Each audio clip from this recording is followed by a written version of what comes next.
जिंदा है तो जिंदगी का सबूत दो, अगर गूंगे बन गए तो फिर कोई कुछ नहीं कर सकता।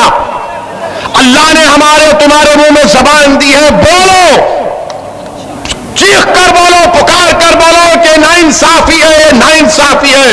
हम नाइंसाफी को नाइंसाफी कहेंगे, चाहे नाइंसाफी मुसलमान से हो, हिंदू से हो, दलित से हो और बैकवर्ड क्लास से हो। मगर सुनिए सुनिए, अभी अरे शेर आ गया, अब खड़ा हुआ है ना, सुनो।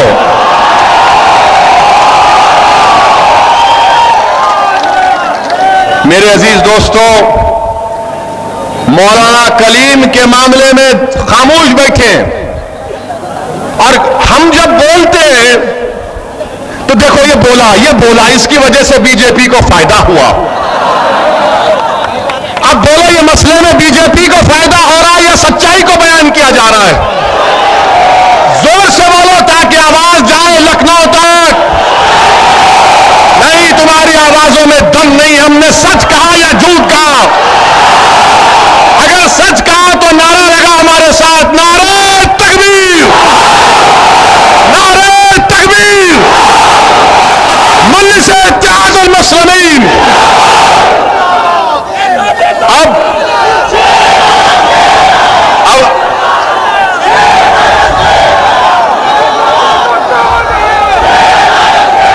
अब क्या होगा?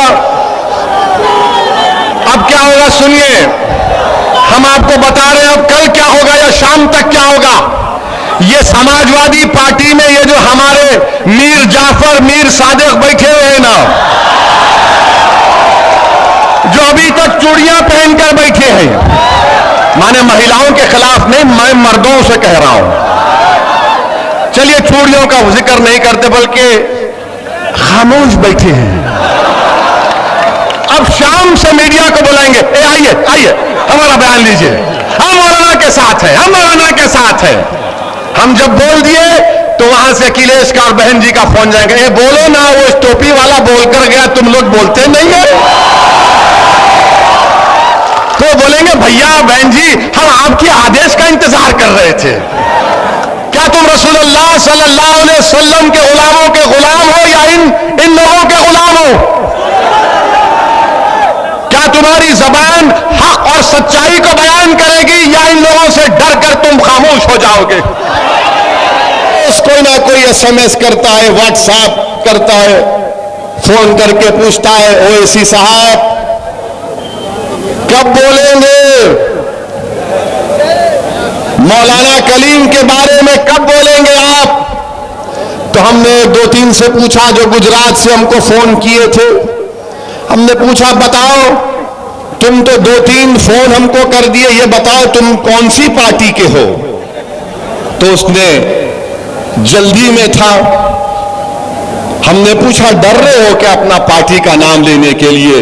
तो बोला, डरते नहीं, हम कांग्रेस पार्टी के हैं। तो हमने पूछा, बताओ, तुम्हारे राहुल ने कुछ कहा मौलाना के बारे में? तो बोले, वो क्यों बोले? बोले, क्यों नहीं बोलेंगे? बोले, आप है ना। बोला, फिर वो तुम्हारे वोट के हकदार और मैं सिर्फ बोलने के लिए? बोला, मैंने कहा कि पहले उनसे कहो बोलने के लिए। फिर उत्तर प्रदेश से समाजवादी के लोग भी, हमारे पास फोन में ट्रू कॉलर है, जब नंबर बजता है तो नाम के साथ आता एसपी का नेता आता है। फोन आया हमको, फोन कहा कि आप कब बोलेंगे? मैं बोला, तुम कौन सी पार्टी के नेता हो? बोले, आपको कैसे पता चल गया? हमने कहा, ट्रू कॉलर है। मैंने कहा, मैं बोला नहीं, बोला अलग बात है, बोलो, ये बताओ कि अखिलेश बोले? तो सन्नाटा था दूसरी तरफ लाइन पर। मैंने कहा, अखिलेश क्यों नहीं बोले, बोलो ना। फिर वो फोन कट कर दिए, फिर मिलाए, हम फिर फोन उठाए। हम समझ गए कि इसके दिल पे दस्तक हो रही है अभी। हम बोले, बताओ अब क्या बोलेंगे? पर क्या करें, वोट हम आपको नहीं देते, मगर हमको उम्मीद तो आपसे ही है। मैंने कहा, उम्मीद जरूर मुझसे रखो, बल्कि अल्लाह से ज्यादा रखो, मगर ये बताओ कि इस मसले में अखिलेश क्यों नहीं बोलेंगे? तो समाजवादी पार्टी का नेता हमसे कहा, नाम नहीं कह रहा हूं वरना बेचारे कल पार्टी से निकाल देंगे। उसने कहा अगर अखिलेश बोलेंगे तो उनको दूसरा वोट नहीं मिलेगा। हमने कहा दूसरा वोट किसका? वो दूसरे का नाम क्या है? इंसान तो है ना। बोले आप समझ जाइए ना हम फोन पे क्या कहें। बोला बताओ क्यों नहीं? बोले नहीं बोल सकते। हमने कहा सुनो, चाहे कलीम हो या कोई गैर मुस्लिम हो या दलित हो, अगर जुल्म होता है तो असदुद्दीन ओवैसी सबसे पहले बोलता और बोलता रहेगा। हमने बोला आज के जलसे में अब कह रहे हैं, हम अल्लाह से दुआ की करते हैं कि अल्लाह सुब्हानहू व तआला मौलाना कलीम को अल्लाह जल्द से जल्द रिहा करवा दे। और जिस कानून में उनको पकड़ा गया, हमने उनके वकील से भी बात की, अबू बकर साहब से हमने उनसे भी बात की, तो उन्होंने कहा कि इंडियन पीनल कोड के सख्त से सख्त सेक्शंस उन पर लगा दिए गए। केस में कोई दम नहीं है, उनका वकील कह रहा है। जो पुलिस प्रेस कॉन्फ्रेंस में कहती है वो एफआईआर में उसका कोई तस्करा नहीं, एफआईआर में उसका कोई तस्करा नहीं है। उन्होंने कहा कि जरूर इंसाफ मिलेगा मगर टाइम लगेगा।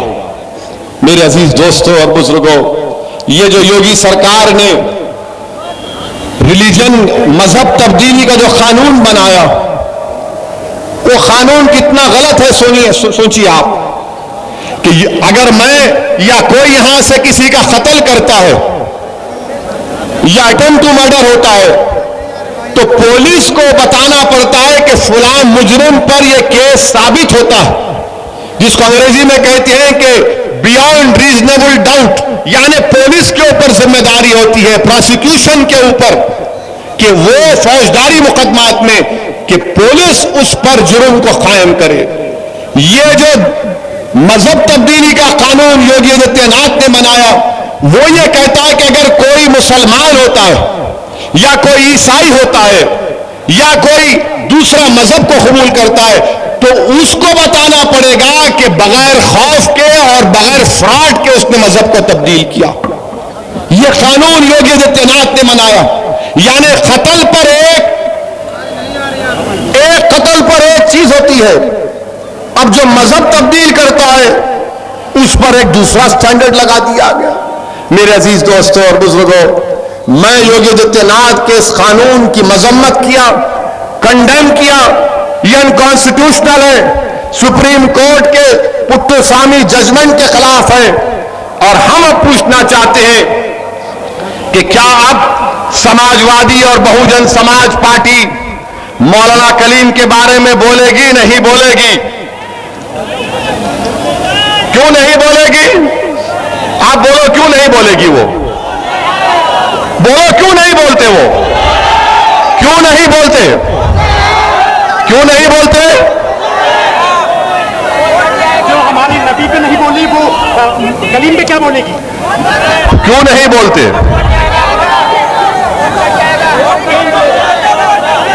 वोट नहीं मिलेगा। हाँ, ये बात है, वोट नहीं मिलेगा।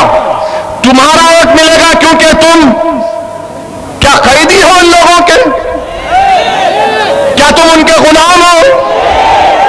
क्या तुम रसूलुल्लाह सल्लल्लाहु अलैहि वसल्लम के गुलामों के गुलाम हो या इन लोगों के गुलाम हो? क्या तुम्हारी जबान हक और सच्चाई को बयान करेगी या इन लोगों से डर कर तुम खामोश हो जाओगे? अगर जिंदा है तो जिंदगी का सबूत दो। अगर गूंगे बन गए तो फिर कोई कुछ नहीं कर सकता। अल्लाह ने हमारे तुम्हारे मुंह में जबान दी है, बोलो, चीख कर बोलो, पुकार कर बोलो कि नाइंसाफी है, ये नाइंसाफी है। हम नाइंसाफी को नाइंसाफी कहेंगे, चाहे नाइंसाफी मुसलमान से हो, हिंदू से हो, दलित से हो और बैकवर्ड क्लास से हो। मगर सुनिए अबे अरे शेर आ गया, खड़ा हुआ है ना, सुनो।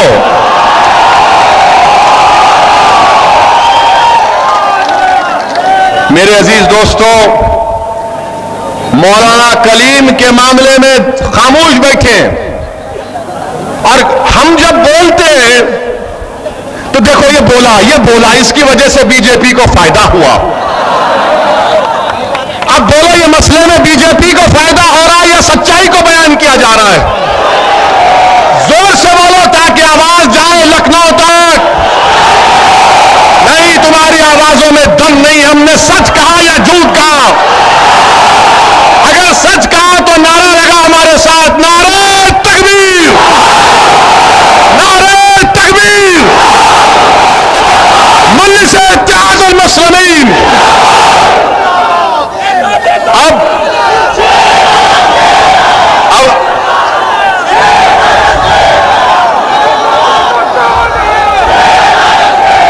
अब क्या होगा? अब क्या होगा सुनिए, हम आपको बता रहे हैं अब कल क्या होगा या शाम तक क्या होगा।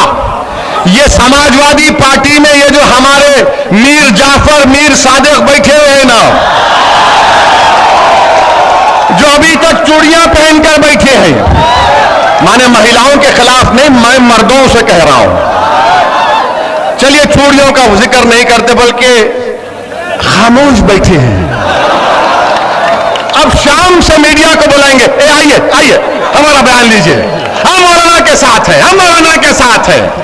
हम जब बोल दिए तो वहां से अखिलेश का और बहन जी का फोन जाएगा, ए बोलो ना, वो इस टोपी वाला बोलकर गया, तुम लोग बोलते नहीं है। तो बोलेंगे भैया बहन जी हम आपके आदेश का इंतजार कर रहे थे। मेरे अजीज दोस्तों और बुजुर्गों,